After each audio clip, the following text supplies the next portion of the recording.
Canada में पढ़ाई या नौकरी कर रहे हो तो बस सुन लो, अगले 2 साल बाद तुम्हारी जिंदगी बदलने वाली है, क्योंकि पीआर मिलने वाला है पहले से कहीं ज्यादा आसान। कनाडा में नौकरी और पढ़ाई कर रहे भारतीयों के लिए यहाँ परमानेंट रेजिडेंसी यानी पीआर हासिल करना आसान होने वाला है। कनाडा ने 2026 से 2028 के लिए इमिग्रेशन लेवल प्लान जारी कर दिया है, जिसमें उन लोगों को पीआर देने में प्राथमिकता दी जाएगी जो पहले से ही देश में रह रहे हैं।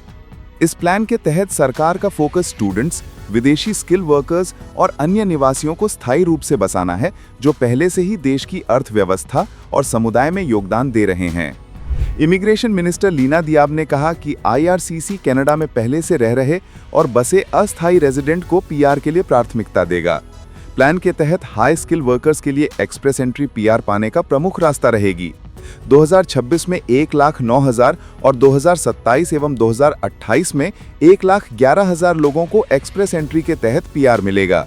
टोटल पीआर का 64% इकोनॉमिक इमिग्रेशन के लिए आवंटित है, जिसमें कैनेडियन एक्सपीरियंस क्लास जैसे प्रोग्राम भी शामिल हैं, जो वर्क एक्सपीरियंस वाले लोगों के लिए हैं। भारतीय स्टूडेंट वर्कर्स को कैसे मिलेगा फायदा? कनाडा का इमिग्रेशन प्लान कनाडा में नौकरी और पढ़ाई कर रहे भारतीयों के लिए वरदान साबित होने वाला है। सबसे पहले भारतीय वर्कर्स की बात कर लेते हैं, जिन्हें एक्सप्रेस एंट्री के तहत परमानेंट रेजिडेंसी मिल सकती है।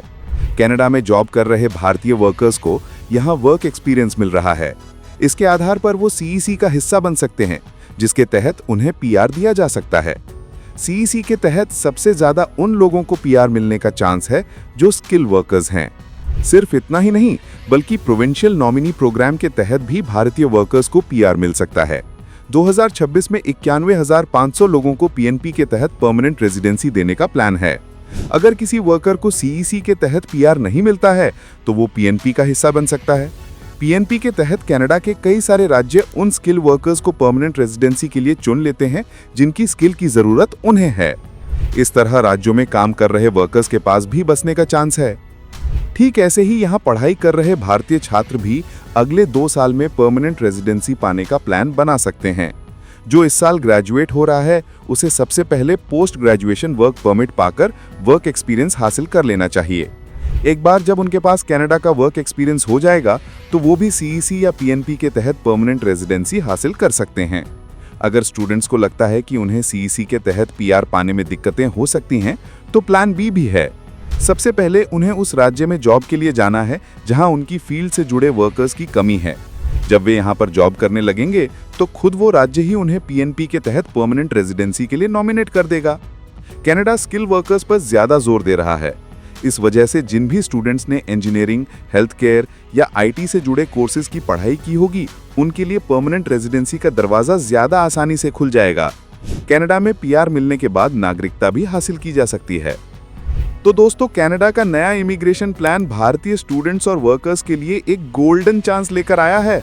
जो पहले से यहाँ पढ़ रहे हैं, काम कर रहे हैं और अपना भविष्य बेहतर बनाने का सपना देखते हैं, उनके लिए अब पीआर का रास्ता पहले से कहीं अधिक आसान हो गया है।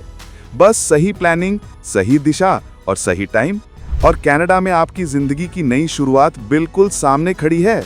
अगर आप भी पीआर लेना चाहते हैं, आगे की पढ़ाई या वर्क परमिट के बारे में सोच रहे हैं, तो इस मौके को हाथ से जाने मत दीजिए, क्योंकि आने वाले 2 साल भारतीयों के लिए कनाडा का सबसे बड़ा इमिग्रेशन विंडो साबित होने वाले हैं। मिलते हैं अगले वीडियो में। तब तक के लिए stay informed, stay future ready.